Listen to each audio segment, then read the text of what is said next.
Hello friends, मैं तेरे प्यार में पागल पार्ट 13। नमित के जाने के अगले दिन रिधिमा के पापा ने नमित को फ़ोन किया और हालचाल पूछा, पर उसने ठीक से बात नहीं की और काम है बोलकर फ़ोन रख दिया। सुरेंद्र जी ने भी सोचा कि शायद अभी वह ज़्यादा परेशान है, कल बात करते हैं। फिर अगले दिन उन्होंने उसके मोबाइल पर फ़ोन किया तो नमित के पिता ने फ़ोन उठाया और कहा कि हमें अपने बेटे की शादी आपकी बेटी से नहीं करनी। पर समधी जी, आप ऐसा क्यों बोल रहे हैं? अब तो सगाई की डेट भी रखी जा चुकी है। शुक्र है, अभी तो केवल सगाई की तारीख रखी है और अभी से नुकसान शुरू हो गया है बिजनेस में, और बेटे का भी एक्सीडेंट हो गया। अगर रिश्ता हो जाता तो जाने कितना नुकसान उठाना पड़ता हमें। आप ये कैसी बातें कर रहे हैं? आजकल के ज़माने में ऐसी सोच किसी की हो सकती है? मुझे तो विश्वास ही नहीं हो रहा। आपको विश्वास हो या ना हो, पर अब ये रिश्ता नहीं होगा। आज के बाद आप इस बारे में कोई फ़ोन मत कीजिएगा।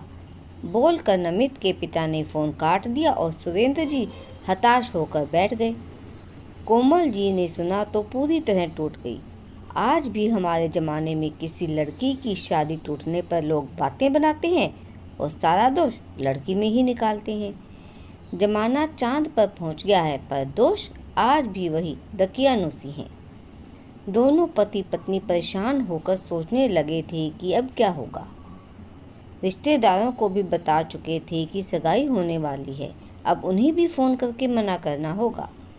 अभी दोनों ऐसे ही बातें कर रहे थे कि निकिता रिधिमा से मिलने घर आई। उसे कुछ नोट्स लेने थे।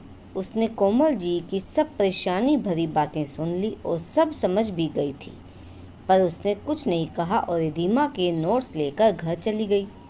घर आकर उसने अपने भाई को यह बात बताई और कहा कि मुझे पता है आप उसे पसंद करते हैं, इसलिए अभी ही मौका है। अभी रिधिमा के मम्मी पापा रिश्ता टूटने से बहुत परेशान हैं। अगर अभी आप अपना रिश्ता भेजोगे तो वो लोग मना नहीं करेंगे। वैसे भी उन्हें घर बैठे आपके जैसा रिश्ता मिलना नामुमकिन है।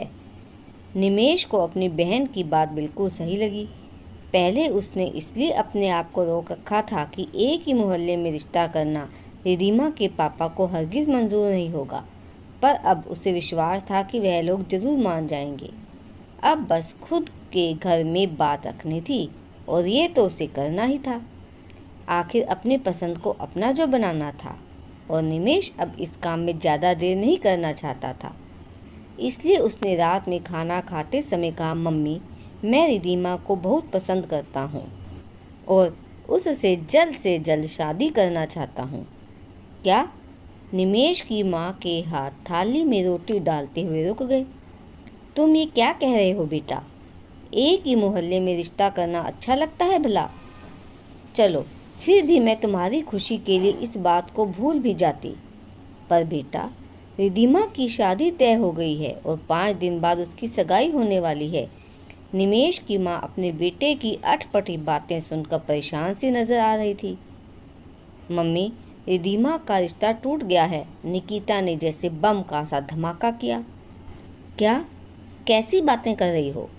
मैं सच बोल रही हूँ मम्मी।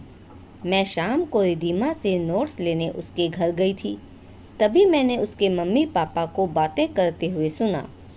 दोनों उसका रिश्ता टूटने की वजह से बहुत परेशान थे। तो मम्मी, अब तो आप तैयार हैं ना?